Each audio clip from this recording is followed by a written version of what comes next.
Good everyone, welcome back to our next edition of Econ Talks. Gareth, we've had the latest US election results come out, and it felt like it was almost a bit of a shorter night than might have been expected. It seemed to turn fairly quickly to a likely Trump victory. It wasn't all home and hosed immediately, but the path for Harris to win the presidency got narrower and narrower, sort of quite quickly as the afternoon and then evening ran on here in New Zealand. We do have President-elect Trump now in the driving seat. Now, inauguration doesn't happen until the 20th of January next year, so there's still a little bit of time for things to flow under the bridge. But we are, of course, getting a lot of questions already and thinking ourselves around what does a Trump 2.0 presidency mean, not only for the US and New Zealand, but more for the wider economy around the world as well. I think one of the things that I hadn't been thinking about as much until that Trump victory was a bit clearer was also the importance of how some of the other down ballot races were going, in particular the fact that the Republicans have won the Senate with a sort of enough of a majority as well to not be sort of too hamstrung there. That's important because it means that Trump can get through all of his appointees a lot easier into various positions, and also means that, look, he's just got a little bit more flexibility when it comes to trying to move things along. He can already use and will, I'm sure, use executive orders too. It's been interesting looking at the market reaction quite quickly as well. A lot of the stock numbers up quite significantly. The Dow Jones up 1,000 points for the first time in a day since I think November 2022. There seems to be a lot of reaction there from people going, well, look, the economy is going to see less regulation, potentially less tax, and also some changes around tariffs. Now, we'll get to the tariffs in just a moment, but it has been interesting looking through some of those. The banking sector, for example, seeing quite a big boost in expectations there around the likes of deregulation and more deal making going on, and so therefore more money going through to banks. But also sort of a bit of a view starting to emerge, and you've seen this in the likes of bond rates and what have you, where those have lifted, and there's now talk of perhaps the US Federal Reserve might not actually change interest rates all that much next year because some of those policies expected to come through from President Trump are set to be inflationary, of potentially up to sort of 1% of inflation, which would negate some of those interest rate cuts that had otherwise been expected. A big part of that, and certainly a big focus here in New Zealand, and to be fair, across the rest of the trading community globally, has been this idea of tariffs. Trump's wanting to put anywhere between sort of 10 and 20% tariffs on seemingly everything, depending on what exactly the final policy shows up. What sort of ramifications is that going to have for the wider economy, Gareth? Yeah, New Zealand has done pretty well in terms of exporting to the US over the last 4 or 5 years. Share of our exports going to America has lifted from under 10% to up over 12% since prior to COVID. That's coincided a bit with a slowdown, obviously, in China and demand out of there. But we have seen, particularly doing strongly in terms of the likes of beef, where production in the US has been down, and there has still been demand for that sort of that meat going through there. We've seen other areas where we are a significant exporter, or the US is a significant export market, of course, for us in the likes of wine and some agricultural machinery as well. So New Zealand, with the gains that we've made over the last few years, probably a little bit more exposed than we might have previously thought in terms of exports to the US, and therefore the potential for those tariffs to be introduced and to sort of undo some of that good work that we've been able, and those gains we've been able to achieve over the last few years. Now, New Zealand is not necessarily going to be singled out. Trump has said he's going to put tariffs on everyone, but it just does mean that in terms of global trade going forward, that those sort of volumes and the demand is likely to be reduced. And so it makes it more difficult for New Zealand as a small, open, export-reliant economy to actually achieve growth if those sort of global trade conditions do become more difficult going forward. The other interesting thing, and I'm intrigued around the market reaction, I guess it's a short-term thing looking at profitability and going, hey, there's going to be less regulation and we're all going to, these big corporates are all going to do better out of that. But over the medium term, the sense is that if you are having sort of less trade occurring and more sort of isolationist policies coming in, that it does impede economic growth, both in the US, but also more globally, as there is sort of less of this trade occurring. And again, from a New Zealand perspective, given that more recently, in sort of the last couple of years, we've seen America being probably one of the key areas of global growth and driving that engine forward, with China's struggles. Look, if America is not going to grow as quickly, the world economy is not going to grow as quickly either. So it's not just the sort of export potential from New Zealand to America that gets affected. It's possibly also the export potential to all of our other markets as well as global growth slows. So, it's not going to hit overnight, but if you look forward 2, 3, 4 years, there is potential, I think, for that growth for New Zealand to be softened, to be limited by some of the policies, the trade policies that Trump has talked about. So that sort of isolationist view and approach, care about America, don't care about anyone else, that, could have ramifications over the medium term for New Zealand and the broader globe as well.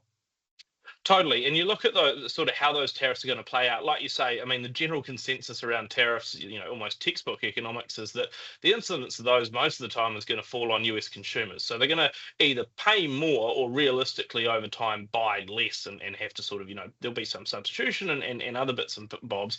But long story short, sort of lower consumption overall. Now, if there's lower consumption, there's therefore lower demand for stuff around the world, then everyone else who's producing some of that stuff doesn't need to make as much themselves. If they're not manufacturing as much, there's not as many jobs for their people, which means that they don't have as much money to buy our stuff that we want to send them eventually. So that's, like you say, that sort of wider flow-on effect here is quite substantial. I think also, and we saw this last time when there were much more targeted tariffs brought in, often on national security lines that quite clearly weren't on national security. But I think also a big question for New Zealand and the rest of the world is how many exemptions might Trump give out, or his officials, because that could also be something where we saw last time that Australia did get some exemptions for some of their items. New Zealand didn't. We were all both Five Eyes partners, but, sort of one of us was out of the tent and the other was in. So that could create sort of greater instability or greater challenges. And you're right around that sort of protectionist policy coming through.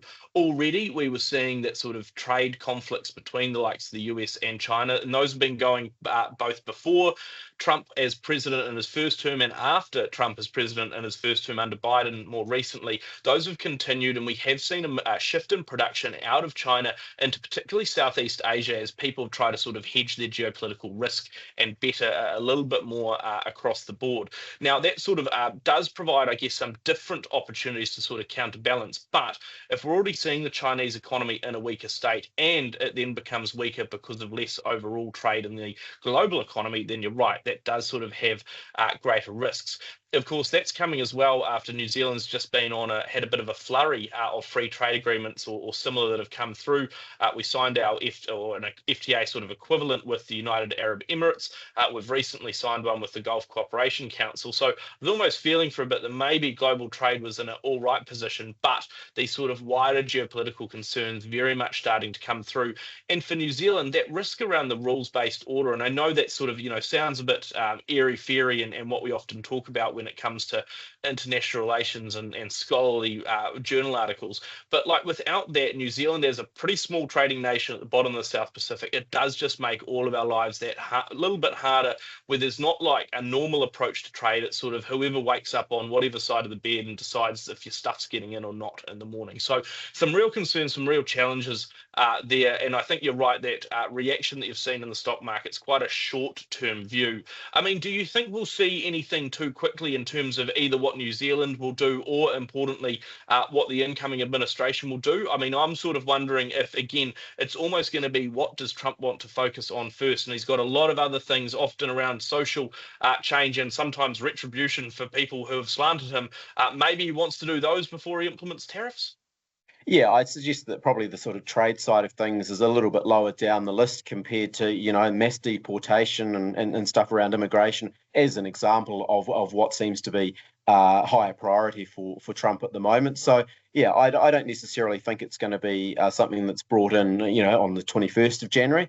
I think it'll be, several months, maybe quarters even down the line before those sort of changes start to come through. I mean, the other intriguing thing for me, of course, is with the whole geopolitical situation where he's, talked about not providing the same sort of support for Ukraine, how that plays out in terms of not so much from an economic perspective, almost a diplomatic or geopolitical perspective going forward, what that means in terms of the conflict in the Ukraine. Does Russia have a significant advantage going forward? What's the sort of support for NATO from the US? as well? And how does that also, probably most importantly for New Zealand, play out in terms of relationships around China? Now, Trump has talked about penalising China from an economic perspective, and maybe more and greater tariffs on the Chinese economy.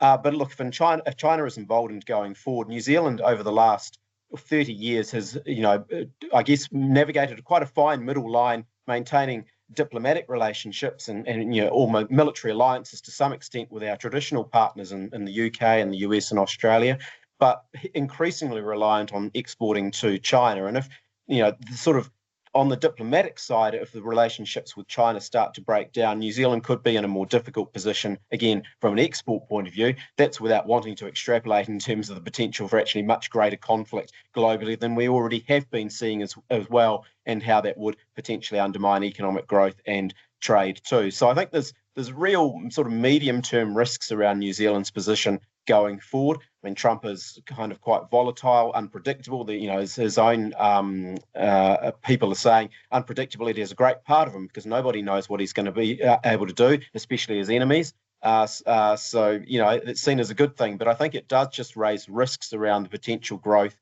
for the global economy, about the sort of, like you say, the order of things and the established rules and that type of stuff. 4 years from now, that could all be well out the window. And for New Zealand, that does make economic activity, exporting, growth, and stability, all of those things do become more difficult going forward. Totally, and when you extrapolate that out a bit further, you look at the conflict still going around Israel-Palestine at the moment, and sort of more from an economic point of view is how then the new US administration supports Israel against the likes of Iran. At the moment, there's been a great amount of restraint in the Middle East on targeting energy and oil-based facilities. If that changes, then again, oil prices go up, the risk around further inflationary pressures and just ability to produce and move stuff around could get compromised pretty quickly, and you're back into a 1970s oil shock before you can blink. So again, risks out there, I think, quite considerable. But like you say, the uncertainty is almost the biggest challenge or the biggest risk of all. We'll continue to assess all of that, including what the new incoming US president does do in his first sort of months, weeks, days in office, and what that means for the wider economy, both here in New Zealand and globally, on one of our future editions of Econ Talks.